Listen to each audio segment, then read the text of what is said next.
Topic po natin, kung safe ba kumain ng itlog araw-araw? Ilang itlog pwede nyo kainin? Alam ko mahilig kayo sa itlog eh. Actually, very healthy ang eggs, 'di ba? Hindi lang siya masustansya, mura pa. 'Di ba? Murang source, so bibigay natin yung benefit. So yung pagkain ng itlog araw-araw sa akin, walang problema. Okay? Maganda 'yan, mura, lalo na sa mahihirap. Pwedeng-pwede, pampalakas. Ang issue na lang kung ilan ang pwede kainin nyo everyday. Bigay ko muna yung mga benefits, di ba? Ako, mahilig ako sa itlog eh.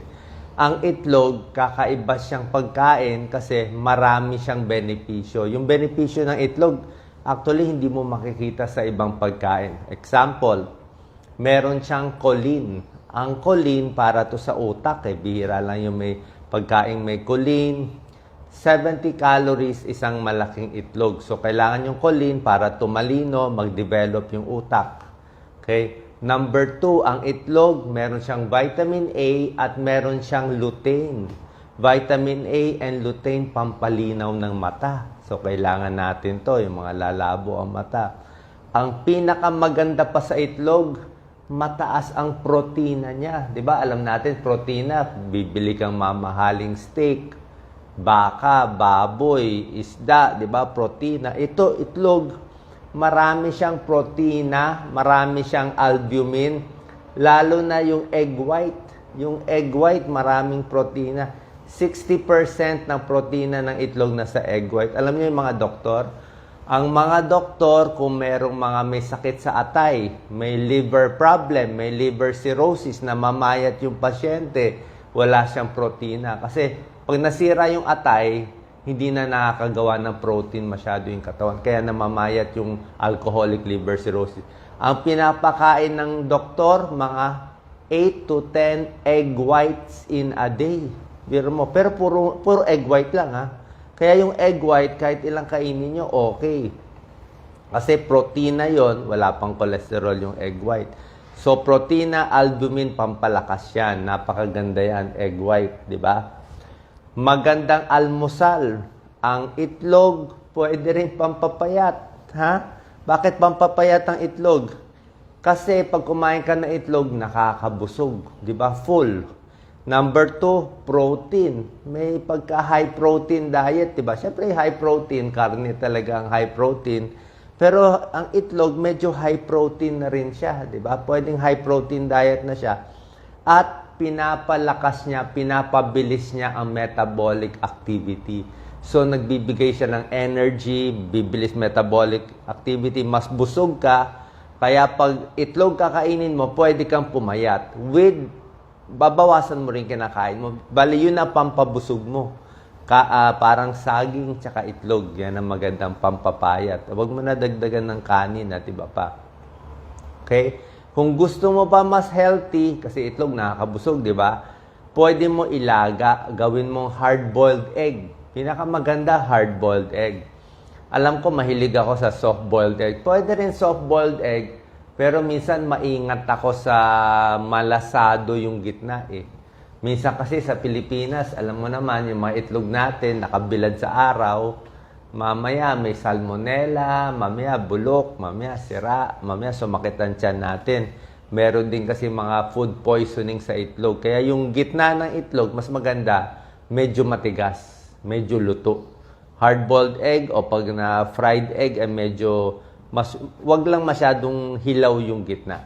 Okay? So, hindi ko ina-advise hilaw. Masarap, maraming luto itlog. So, may vitamin A.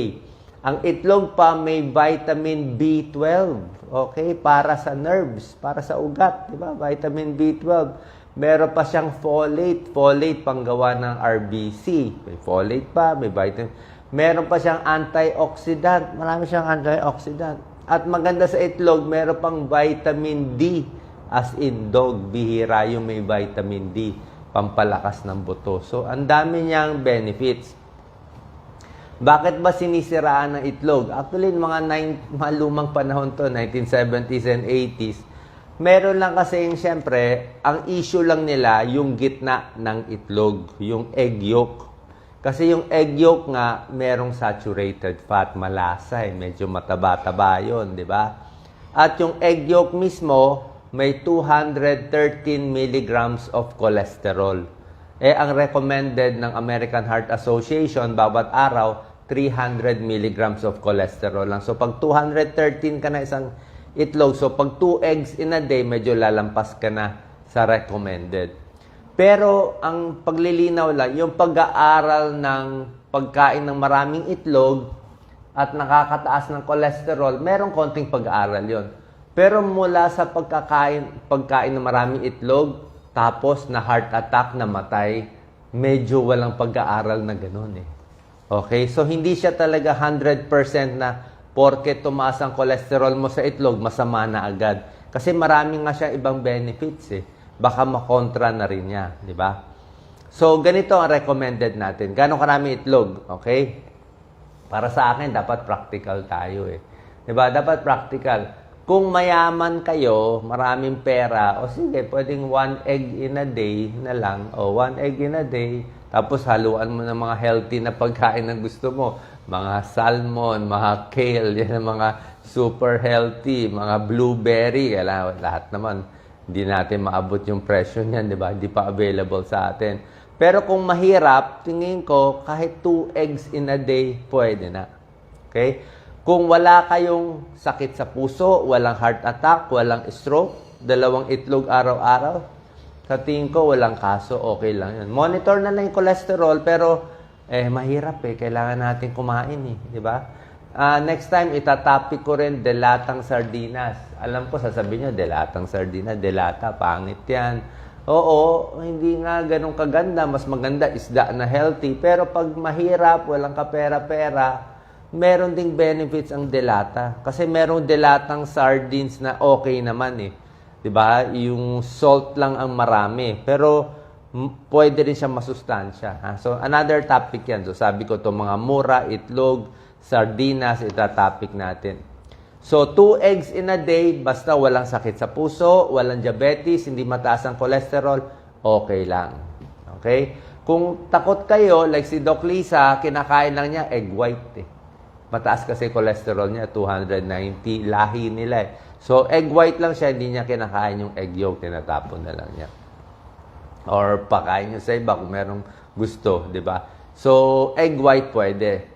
Ngayon, paano naman kung may sakit kayo sa puso, mataas ang cholesterol, yung talagang may bara na sa puso. Pag may bara na talaga, pwede siguro 1 egg a day o sa isang linggo, mga 5 itlog. So, 1 egg Monday, Tuesday, Wednesday, 3 to 5 eggs in a week, wala namang kaso doon. Okay? Pero kung wala kayong sakit, kahit 2 eggs in a day, pwede naman. Walang masama, lalo na kung walang pera. Paano naman yung iba? Ito naman, nagsasabi na 4 eggs in a day. May naririnig ako. May nagsasabi pa 6 eggs in a day. Alam nyo, sa lahat ng bagay, dapat ano naman eh. Gusto ko nga i-topic, huwag tayo ma-addict sa isang bagay lang. Marami kasing kababayan natin, marami akong kakilala na a-addict sa isang pagkain. Like may kilala ako dyan, araw-araw corned beef. Di ba? Siguro paminsan-minsan corned beef pwede. Pero kung araw-arawin mo, everyday, buong buhay mo for 5 years, hindi ba maganda? Yung iba, mahilig sa juice na matamis. Diba? Sabi ko, matamis. Kung paminsan-minsan lang yung juice mo na matamis, yung powder drink, pero kung araw-arawin mo 1 litro nun, ay baka ma-stroke tayo nun. Yung iba, tsokolate, na-addict, o paisa-isa. Pero kung araw-arawin mo, so ang point ko, huwag kayo ma-addict sa isang pagkain lang. Dapat halo-halo, iba-iba. Diba? Iba't ibang pagkain, iba't ibang sustansya. Kaya sabi ko, 6 eggs in a day, sobra o 4 eggs in a day. Siguro minsan, hilig nyo egg, 2 eggs in a day. Minsan, iba naman. Marami pa naman iba eh.